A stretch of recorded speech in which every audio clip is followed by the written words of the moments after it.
If you know anything about the Blood Angels and their successor chapters, you know that within this superhuman body lies a genetic and psychological flaw that patiently waits to destroy the mind of a Blood Angel. Known as the Black Rage, the Battle Brothers that succumb to this illness suffer from an everlasting hallucination of their Primarch's death. They frantically fight everyone around them in a desperate attempt to save Sanguinius' life. The victims of this genetic flaw lose all control as they are trapped in this terrible nightmare forever. In the long and ancient history of the Blood Angels, falling to the Black Rage is equivalent to death, as the Battle Brother loses all sense of self. There is one warrior, however, that has cheated this death, the powerful and glorious Chief Librarian of the chapter, Mephiston. And with that said, I want to welcome you guys back to another 40 Facts about the 40K universe. I am your host, Gersh1, and today we're going to be talking about the Chief Librarian Mephiston, the lore of Mephiston. If you guys are new to the channel, we post Warhammer 40K lore videos every single day. I try to include the lore and then some aspect of the hobby. On today's hobby portion of the lore video, I'm just going to be doing a painting vlog with the orc flyer that I've been working on. If you guys have suggestions for any other topics, whether they are lore or you guys want me to create like some type of terrain or painting tutorial or anything like that, just let me know what it is in the comment section below. But with all that said, let's get into 40 facts on Mephiston. Before adopting the name Mephiston, the young Lexicanum was simply Battle Brother Calistarius, a powerful psyker that stood out amongst the battle psykers of the Blood Angels Librarian. This young space marine was the shit without even trying. From the very beginning, Calistarius strengthened his mind from the horrors of the warp as he wrestled with his supernatural warp abilities on a daily basis. Every single day, this librarian's mind was bombarded by demonic temptations and thoughts of eternal damnation, but was able to stay completely sane. He eventually drew the attention of his elders, as his precognitive powers grew at an incredible rate. His abilities were seen as a priceless asset to the captain of the Blood Angels' first company, Michaelis Raphael. The first true test of his powers came when the first company assaulted the Space Hulk known as the Sin of Damnation, a previously discovered Space Hulk infested with gene stealers. 80 Terminators, including Calistarius, entered the Sin of Damnation and slaughtered over 40,000 gene stealers. The young librarian's devastating psychic blast tore into the Tyranid swarms, and they finally cleansed the Space Hulk and delivered the secrets to the Imperium. After this victory, Calistarius continued to make a name for himself within the First Company. Unbeknownst to his battle brothers, he continued to battle with his lingering pull of the Black Rage. It was during the Second War of Armageddon, when the Prophet of the Wog assaulted the Imperial Fortress world, that the curse of Sanguinius finally took control of Calistarius' mind. While fighting before the walls of Hades' hive, the young librarian's rage against the Greenskins triggered his descent into the Black Rage. Quickly being inducted into the Blood Angels' Death Company, Calistarius was able to take part in the final assault on the Ecclesorium building of Hades' hive, and was amongst those buried when the complex collapsed. Crushed but not dead, the fallen librarian lay trapped for many solar days, screaming and raging as he battled the madness brought on by the flaw. Finally, on the 7th night, he emerged victorious, smashing his way out of the rubble as a new and terrible being. Gone was Calistarius. In his place stood Mephiston, one of the most powerful psykers ever to bless the Emperor of Mankind's name, and the only Blood Angel ever to conquer the Black Rage. The change in him was unprecedented, his physical and mental might pushed to extremes by this reawakened gene seed. His resurrection didn't go unnoticed, however. As Mephiston heaved aside the massive boulders from his makeshift tomb, the sounds of the scraping stone drew the attention of a band of orcs still roaming in the ruins. Coming upon the stricken Astarte, the orcs thought Mephiston appeared to be easy prey, as he was weaponless and his armor was in ruin. The orcs quickly would regret their decision to attack the helpless space marine. Outmatched by Mephiston's speed, 5 orcs died within seconds, as the Astarte rained down powerful blows upon them that pulverized flesh, shattered bone, and dozens more swiftly followed. Too stupid to realize that they were outmatched, the orcs pressed the attack, but the reborn Blood Angel continued to fight the brutal orcs until Mephiston punched a large hole clear through the chest of the largest orc and ripped out his heart. His ruined armor slicked with the blood of his foes, Mephiston began the long walk to the Imperial lines. Though he is a figure of awe and reverence to most of his battle brothers, there are those that are not accepting, for they have difficulty recognizing the Calistarius of old in Mephiston. Calistarius was talkative, yet Mephiston's tongue is silent, except at times of great need. Calistarius sought the company of his brothers both on and off the battlefield, yet Mephiston spent silent hours alone in thought. This is why many within the chapter whisper that Mephiston may have paid his resurrection in many ways yet unseen. Perhaps the changes were inevitable, given the trial of the transformation, and yet many within the chapter view Mephiston as a soul still ill at ease. Shortly after Armageddon, no one in the chapter could deny that Mephiston's strength, his physical, psychic, and martial powers surpassed those of all of his battle brothers, and he quickly rose to become the chief librarian. His psychic powers were so great that few can surpass him, and no other member of the Astartes could ever best him. His skill in combat is comparable to the greatest of heroes of the Imperium of Man. Some say that part of the true power of the Primarch runs through his blood, for he is indeed a true son of Sanguinius. He went on to become one of the most powerful figures of the entire Blood Angels chapter, and supporting his battle brothers on countless battlefields. Because of his rank as the Psyker leader of the Blood Angels, Mephiston adopted a heavily modified suit of power armor. This artificer armor appears very similar to the paintings of ancient Terran vampires, not to be confused with warp vampires.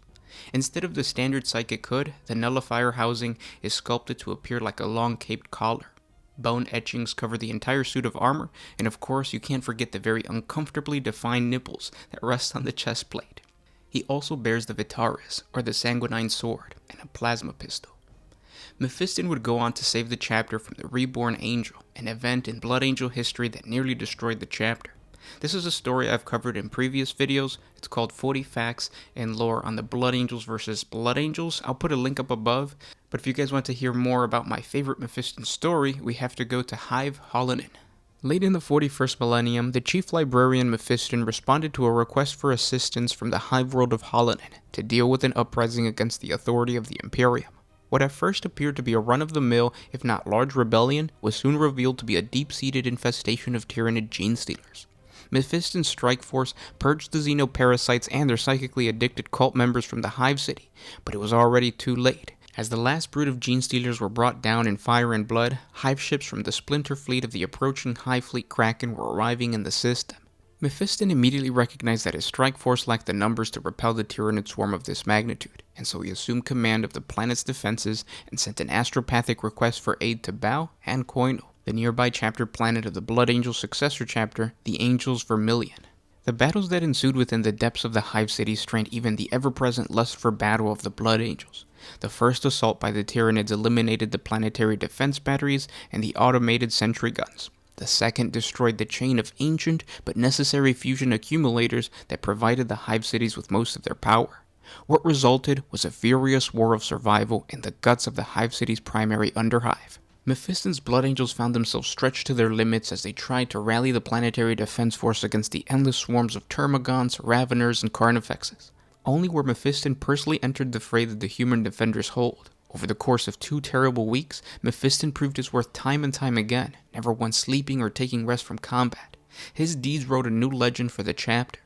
At the Chapel of the Emperor's Repose, Mephiston teared a Carnifex to shreds with his bare hands. He even held the entrance of the Hive City's filtration plant for 6 hours by himself. In the final hours of this terrible assault, he cleaved his way alone through the spearhead of the Tyranid's primary assault, slaying a Hive tyrant and all of its hideous guardians before he himself was struck down by a Trigon. Mephiston's fall, which could have easily crushed the last strand of fragile morale against the world's defenders, instead led them to redouble their efforts to be worthy of his example. Such was the determination created in the hearts of the Blood Angels and the soldiers of the planet, that they held out long enough for reinforcements to arrive. Fresh companies of Blood Angels and Angels Vermilion Astartes came from the skies in drop pods and Storm Raven gunships, just in time to save the world's remaining defenders. Yet the Astartes had not been alone, for they were joined by the Eldars of Craftworld Ulthwé, led by the ancient Farseer Eldrad Ulthuran, who had decided to fight besides the Guardians of Mankind for reasons of their own. The Tyranids were crushed between the attacks of 3 descending armies, and their splinter of the coming Hive Fleet Kraken was removed from existence before its parent Hive Fleet arrived in full. Eldrad Ulthuran and his Eldar forces remained just long enough to see Mephiston recover from the rubble, terribly wounded but miraculously still clinging to life. This second resurrection only served to increase Mephiston's legend within the chapter and beyond.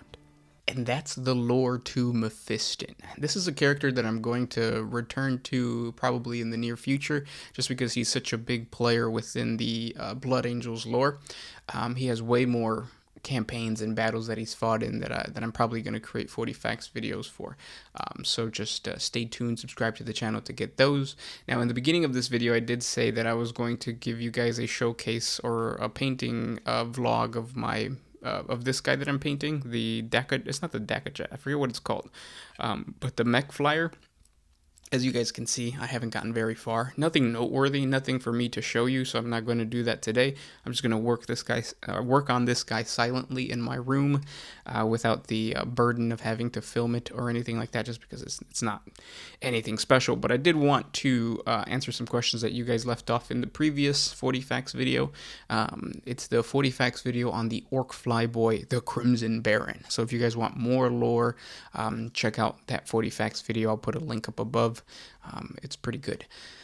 But these questions come from that episode. So 0017335 says, do you think the Krork were the perfect race and that's why the Eldar hated them? No, that's not what I think at all. So for all those that don't know, the Krork are basically the orcs. When the old ones created all of their warrior races, the Krork and the Eldar were two of many. Check out our 40 facts on the Krork or 40 facts on the Brain Boys. I'll put a link up above. But I explain this concept in more detail in that video. But basically, the Krork were the orcs ruled over by the Blood Axe clan leaders. And the Blood Axe clan is basically the militaristic side of orc society. So they had a monopoly over the control of the greenskins. Once the old ones went away, there was a civil war called the Big Party, and that's where all the other different clans fought against the Blood Axes, and they devolved orc society into what we know of, or what we know today. So just chaos, and the Goths are the strongest ones because they're the most brutal and stuff like that. And the Eldar don't really hate the orcs, they just see them as savages. The Eldar are the true perfect race because they achieved utopia.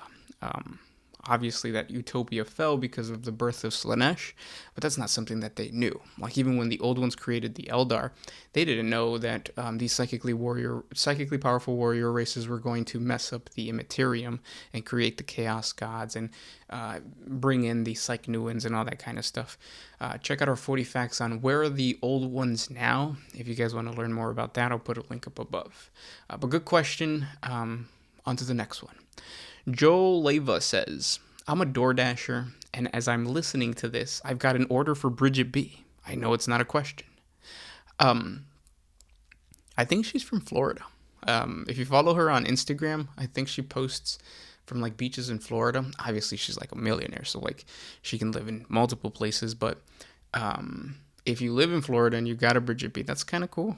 I don't know if you can just change the name on DoorDash. I usually use Grubhub, and Grubhub just uses my real name because it's connected to my Google sign-in thing, I think. But yeah, it's awesome that you got to deliver to Bridget B. I hope it was a sausage pizza. We've all seen that that genre of films. So yeah. The next question comes from the big one. Do you think if the orcs discovered the joy of clapping each other's cheeks, they wouldn't be so warlike?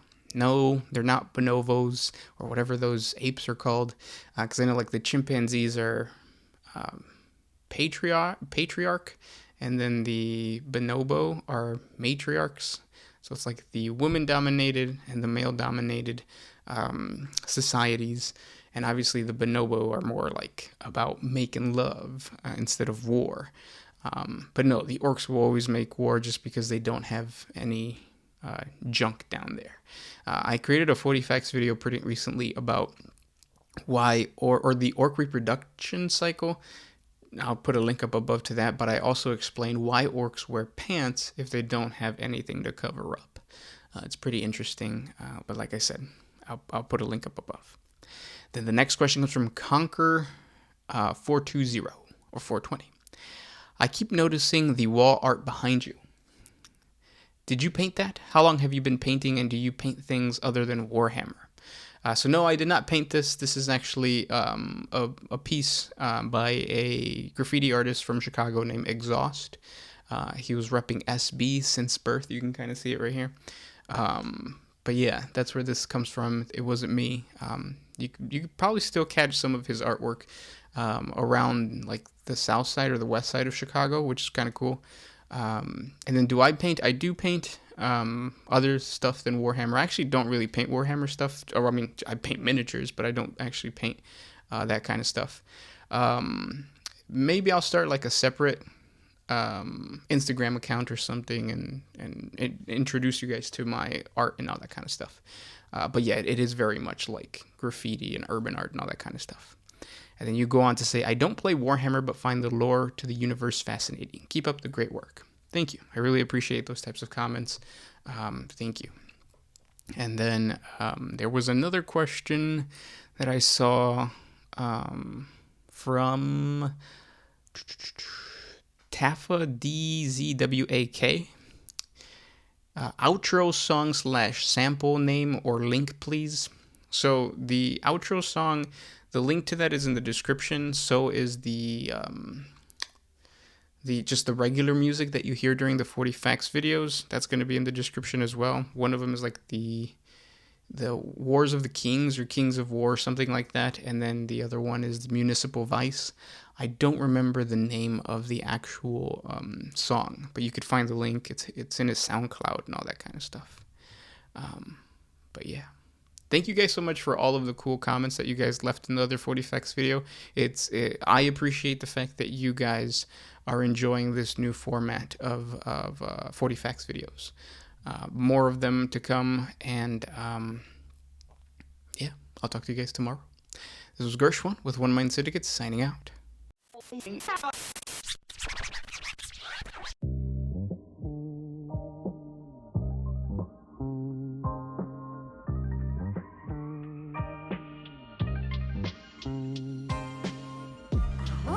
used to put my freedom first.